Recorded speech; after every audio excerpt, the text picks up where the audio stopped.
The first time I saw him, I thought my mind was playing tricks on me.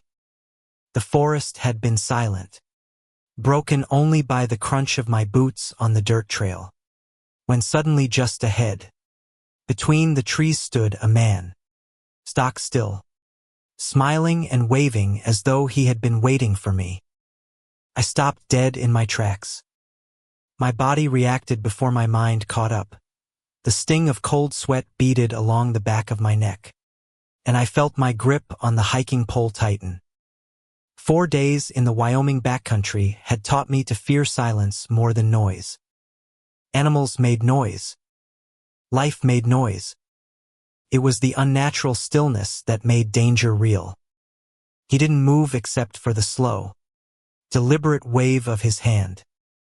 It wasn't a friendly wave. Not the casual up and down flick of recognition you give a passing stranger on the trail. No. His wave was too slow, too rehearsed. As though he had practiced it in front of a mirror and was performing it now for me alone. Hey, I muttered, my voice barely audible even to myself. I expected him to answer. Hikers usually did. Out here, strangers were lifelines. A simple exchange: where you headed. Water sources up ahead. Weather holding up. That was the script. Instead, he just kept smiling and waving. My gut screamed for me to keep moving, to pretend nothing had happened. I adjusted the straps of my pack, forced a nod, and walked past him, my eyes darting anywhere but his face. My pulse hammered against my temples, and every instinct told me not to look back. But I did, and he was still there. Same stiff posture, same crooked smile. The wave continuing long after I was out of his reach. That night, when I reached the first rest stop, a wooden bench carved into the edge of the clearing, I tried to convince myself it had just been an odd encounter. People out here could be strange. Maybe he was lonely, or maybe something was just off in his head. I had almost managed to calm myself when I heard the sound of footsteps approaching. I turned, expecting another hiker. It was him. He strode into the clearing like he belonged there, his face lighting up with that same warped grin when he saw me. He didn't hesitate. He sat down right beside me, so close I could feel the heat of his arm brushing mine. My muscles stiffened. Long day. He said, his voice strangely high, with a forced cheerfulness that made my skin crawl. Yeah, I muttered. My throat felt dry. He reached into his jacket pocket, rummaged for a moment, and then pulled out a protein bar. Not in the wrapper already peeled halfway, like it had been waiting for someone's hand. He held it toward me. You need this more than me. Take it. The way he said it, flat, almost rehearsed, froze me in place. I stared at the bar but didn't reach for it. My stomach churned. Something about food that had already been opened, already handled by him, it screamed danger. Good. Thanks. I managed, forcing a shaky smile. His grin faltered for half a second, then stretched wider. Too wide. He leaned closer, pushing the bar nearer. No. Take it. You should. My chest tightened. My every nerve screamed at me to leave. I stood abruptly, muttering something about needing to check the trail ahead. I didn't look back as I walked away, my strides long and deliberate, until the sound of his breathing faded into the trees behind me. By the time I set up my tent that night at a different campsite farther along the trail, the memory of him had burrowed into my thoughts like a splinter. The sound of his voice clung to me. The half-peeled protein bar haunted me. I kept telling myself he wouldn't follow me. He couldn't. The woods were huge, endless. He had no reason to track me. But when the last light of day bled out of the horizon and I was crouched in the half-dark, tightening the last guy line of my tent, I saw movement at the tree line. I froze. He emerged slowly, like a shadow detaching itself from the trunks. That same crooked smile twisted across his face, as if seeing me again confirmed something he had been certain of all along. "You didn't think I'd lose you, did you?" He called softly, almost teasing, his voice carried by the evening wind. My hands went cold. He stepped closer, his boots crunching on the needles. "I'm just keeping an eye on you. Don't worry." Then, as if it were the funniest joke in the world, he chuckled. "Guess you could say I'm stalking you." The laugh that followed wasn't loud, but it was enough to unravel every thread of my composure. I didn't answer, didn't move. I forced my body to stay still, though my instincts begged me to run into the dark, deeper into the wilderness. But running would mean noise, and noise would mean being found. So I crouched there, half hidden by my tent, every muscle locked, my heart pounding like a drum in my ears. Finally, after what felt like an eternity, he drifted back into the trees. His shadow melted away into the forest, leaving only the echo of his laughter behind. Sleep was impossible. I stuffed my gear back into my pack, snuffed out the little campfire, and shouldered my load. The night was darker than ink, the trail nearly invisible under the veil of branches above. I veered off, forcing my way into the thick undergrowth. My plan was simple: if I couldn't escape him, I'd hide from him. I found a narrow hollow off the path, shielded by dense brush, and pitched my tent again, this time without a sound. My headlamp stayed off. My breath came shallow and quiet. Hours passed. The forest settled around me. Just when I thought maybe I'd lost him, maybe I'd been paranoid all along, I heard it. The crunch of boots on gravel. Slow, steady, deliberate. The sound of footsteps moving along the very trail I had left behind. I held my breath. My body went rigid, my ears straining against the suffocating silence between each step. They moved closer, closer, and then they stopped, right outside my hidden hollow. I clamped my hand over my mouth to stifle the sound of my breathing. My heart hammered so violently I was certain it would give me away. For what felt like hours, the footsteps lingered, pacing, pausing, and then, finally mercifully moved on, fading into the distance until the forest swallowed them whole. I didn't sleep at all that night. When dawn finally came, I tore down my tent in record time, shoving everything into my pack without care for order. I didn't stop for breakfast. I didn't stop for water. My legs carried me faster than I thought possible, pounding the trail in a desperate sprint for safety. When I finally saw my car at the trailhead, sunlight glinting off its roof like a beacon of salvation, I nearly collapsed from relief. My hands shook as I fumbled for the keys, my breath ragged, my chest burning. I didn't look back. Not once. But even as the miles rolled by under my tires, a single thought clawed at the back of my mind. He had known where to find me. Again and again. What if he wasn't done? That was only the beginning. I didn't tell anyone. Not at first.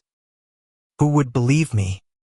A man smiling in the woods, waving, offering me food, laughing at his own twisted joke about following me. To most people, it would sound like a harmless oddball. Not like the nightmare I had lived through, every detail carved into my nerves. Back at the trailhead, I sat in my car for nearly an hour, gripping the steering wheel so tightly my knuckles ached.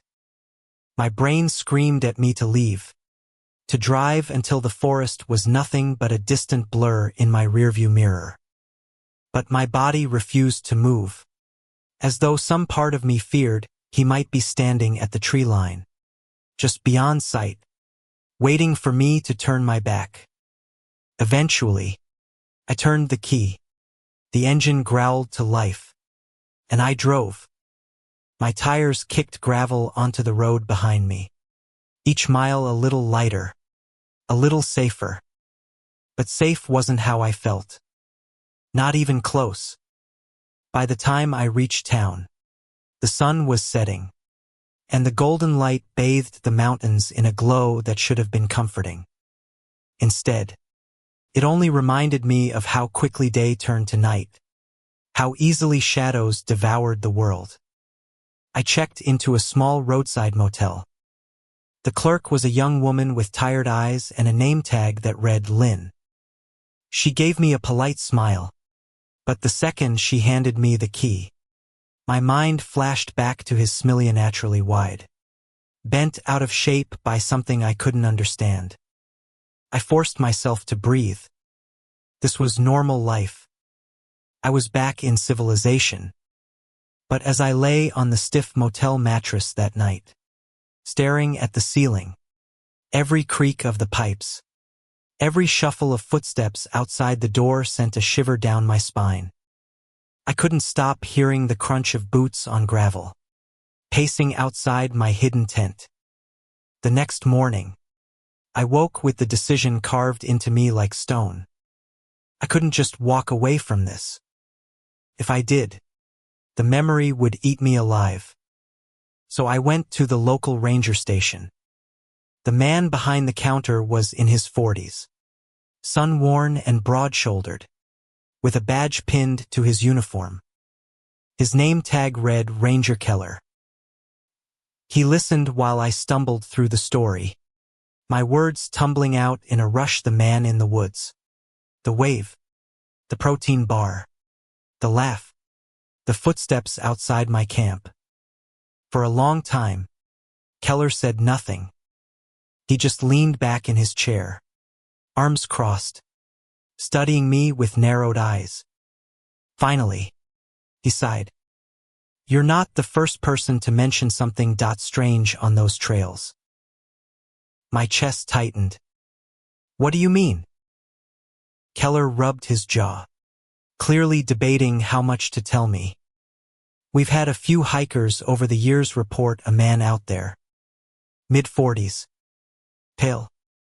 Always smiling. Sometimes he waves. Sometimes he follows. No one's been hurt. At least not that we know of. But it's enough that we've sent search teams more than once." "And?" I asked, my voice low. He shook his head. "Never found him. Not once. No campsites. No gear. No sign of anyone living out there. Just vanished." The room felt colder. My hands trembled as I gripped the edge of the counter. But I saw him. He spoke to me. He was real. Keller leaned forward, his voice dropping. "I believe you. But believing doesn't mean I can stop it. If you want my advice, don't go back on that trail. Not alone. Not ever." I should have listened. But something about Keller's words only made the unease worse. Not the first. Never found. The idea that others had seen him, that this wasn't just in my head, twisted everything into a sharper terror. That night, back in my motel, couldn't sleep. Every time I closed my eyes, I saw him emerging from the treeline, his smile cutting through the dusk. I heard his voice. "Guess you could say I'm stalking you. Around 2 a.m. I gave up. I sat at the small desk, opened my notebook, and started writing everything down. Every detail, every sound, every expression. Maybe if I trapped it on paper, it would feel less alive. But instead, the opposite happened. The more I wrote, the more I remembered. The color of his jacket dark, almost black, though faded at the seams. The way his boots didn't match, one newer than the other. The faint smell that clung to him, metallic and sour, like rust. Details my mind had shoved aside in fear came clawing back, painting him in sharper focus than ever. And then came the realization that froze me in my chair. When he handed me that protein bar, his hand had trembled. Not from nerves, from cold. His skin had looked almost bluish, his veins faintly visible under the surface. Like blood wasn't running through him the way it should. The next day, I tried to distract myself. I walked around town, ate a heavy breakfast, browsed the small shops. But no matter where I went, I felt eyes on me. Presence. Just beyond sight. When I passed the window of a cafe, I swore I saw a figure standing across the street. Motionless. Watching. I spun. But the street was empty. By evening, I was back at the motel, pulling the curtains shut tight. My heart refused to slow down, and I found myself whispering aloud just to hear my own voice. You're safe. You're safe. He's not here. But then came the knock. 3 soft taps on the motel door. I froze. My blood turned to ice. The clerk hadn't said anything about maintenance. No one should know my room number. Slowly, silently, I moved closer, holding my breath. The knock came again. This time, lighter, almost playful. My skin prickled. I forced myself to look through the peephole. The hallway was empty. I backed away, shaking. My stomach lurched. Every instinct told me to leave, to pack up and drive through the night. But before I could move, a sound drifted through the thin motel walls. Laughter. Soft. Crooked. Familiar. The same laugh that had followed me into the trees. I don't remember packing my things. I only remember the blur of headlights on the highway, the black ribbon of road stretching endlessly ahead. My hands clutched the wheel, my eyes darting to the rearview mirror again and again, half expecting to see him sitting in the back seat, smiling. I drove until dawn, until the motel and the mountains and even the memory of the trail were far behind me. But no matter how far I went, the thought gnawed at me. He had followed me once, twice, again and again. Distance meant nothing to him. And smiles weren't always friendly. I thought it would end there. But I was wrong. Because sometimes, when the night is quiet and the world is still, I swear I hear it again. That slow, deliberate crunch of boots on gravel. And I know he's still out there. Watching. Waiting. I told myself I was done. I had escaped Wyoming. I had my car. The road. The towns and cities that stretched like lifelines across the map. Yet no matter how many miles I put between myself and that trail, the memory followed me like a shadow stitched into my skin. A week passed. Then 2. And life tried to resume its normal rhythm.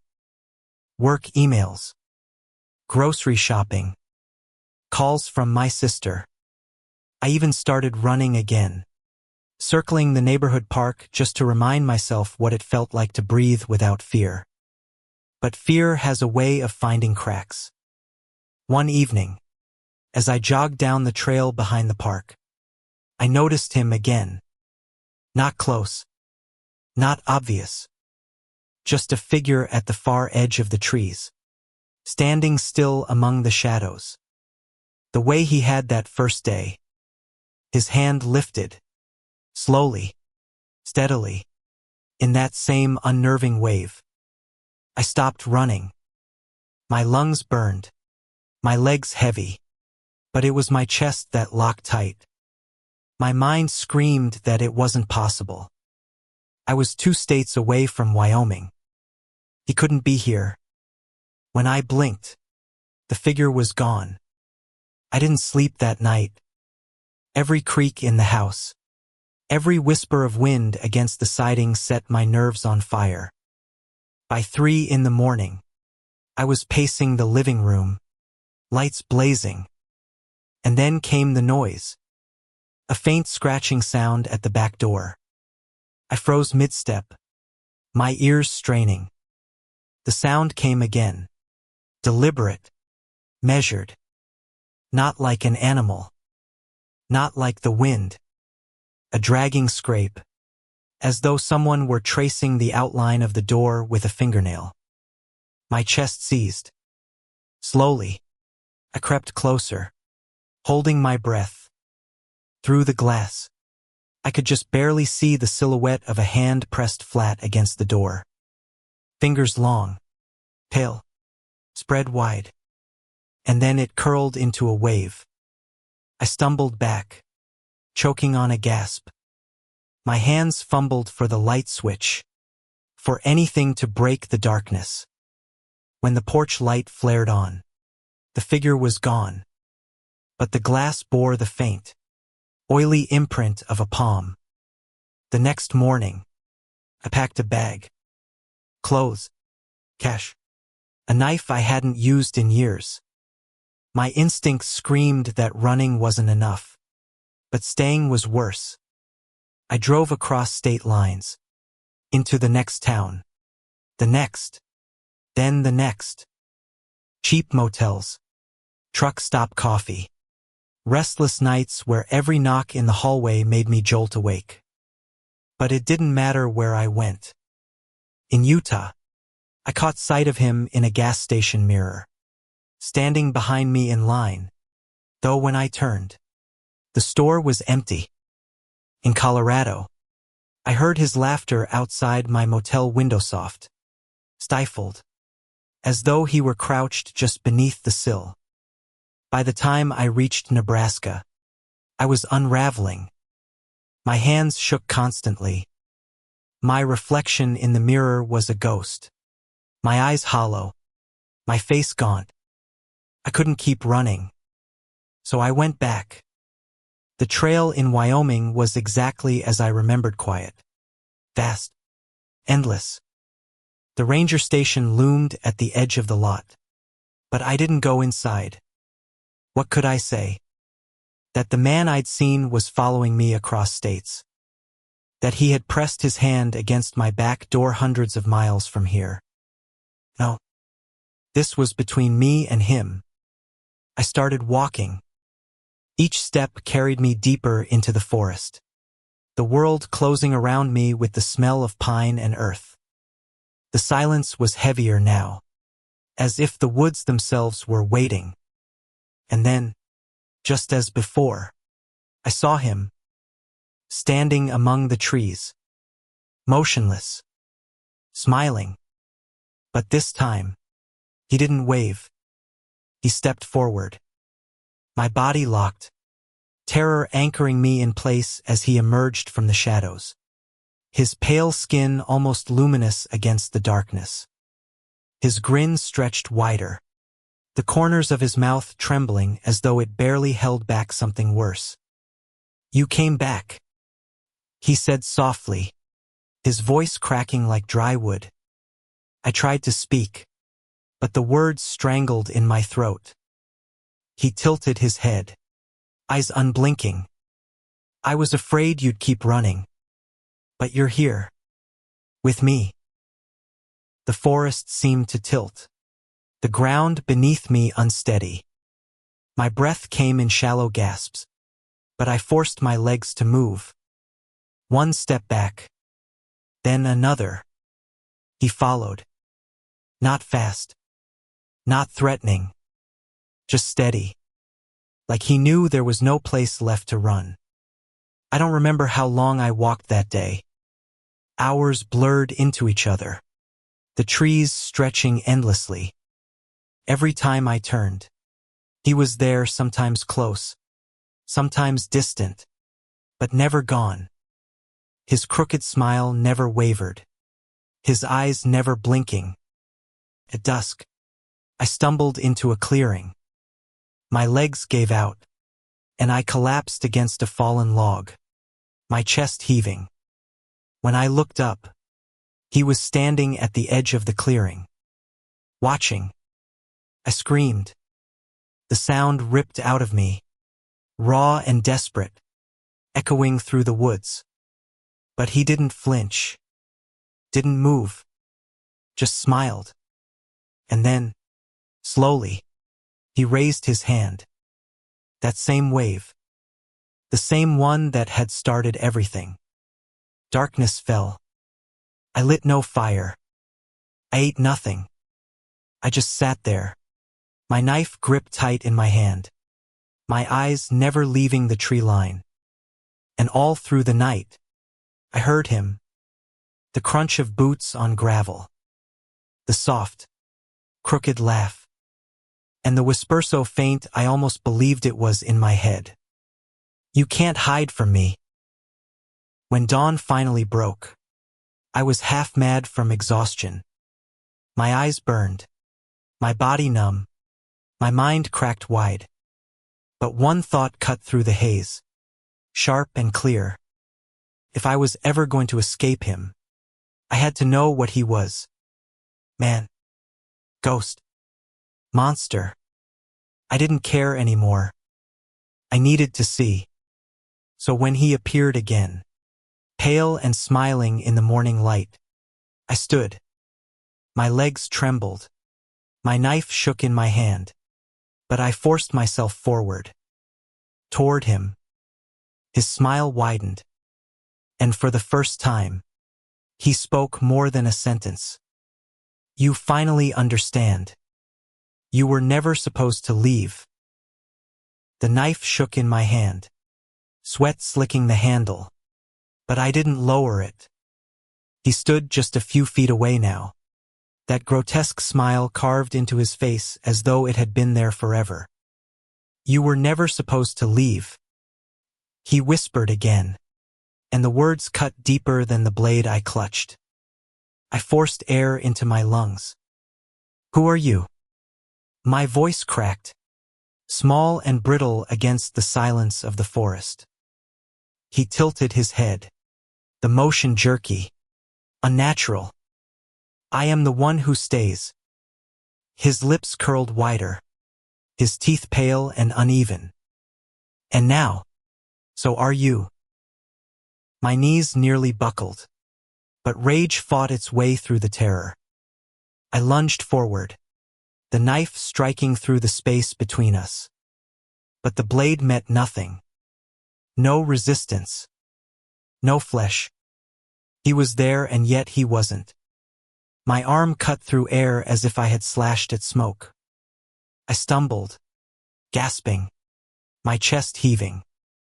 When I turned back, he was still standing exactly where he had been, grinning, untouched. You can't hurt me, he said softly, almost pitying. You can only join me. I ran. Branches whipped across my arms. Roots snagged my boots. But I didn't care. I bolted through the trees, my lungs burning, my heart threatening to split my ribs apart. Behind me, his laughter followed. Not loud, but close. Always close. By midday, my legs gave out. I collapsed onto the dirt trail, sucking air, my whole body trembling. I tried to convince myself I had lost him, that if I just kept moving, I could reach the ranger station again.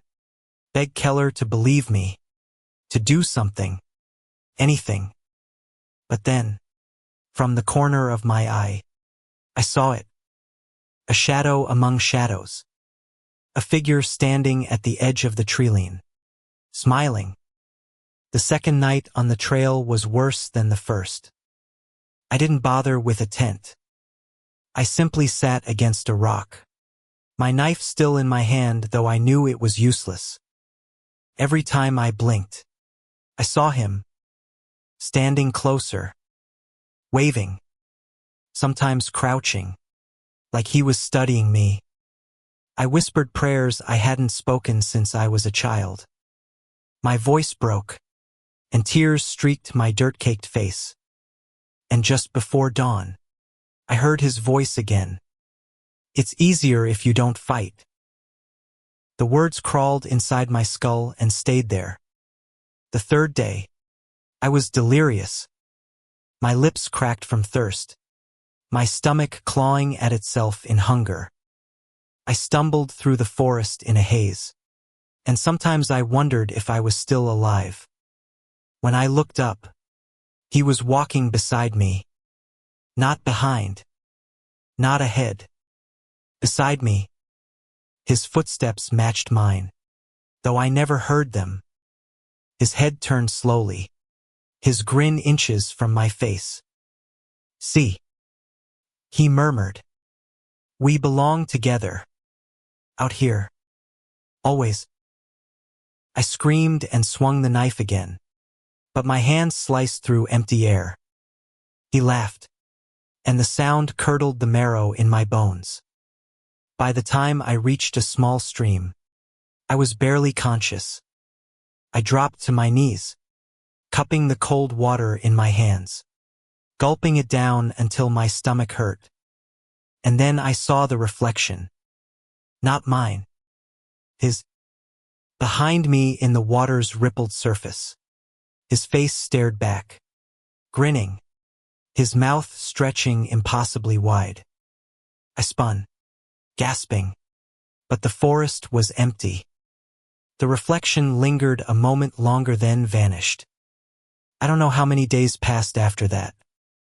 Time lost all meaning. My journal, once filled with frantic scrawls, was smeared with dirt and sweat, the pages curling from rain. I wrote less and less, my words trailing off into jagged lines. But one entry was clear, pressed hard into the paper, as though I had tried to carve it into the page. He doesn't want me dead. He wants me here. He wants me lost. The final night came with no warning. I was too weak to move, too tired to think. I lay curled on the forest floor, my chest rising in shallow gasps.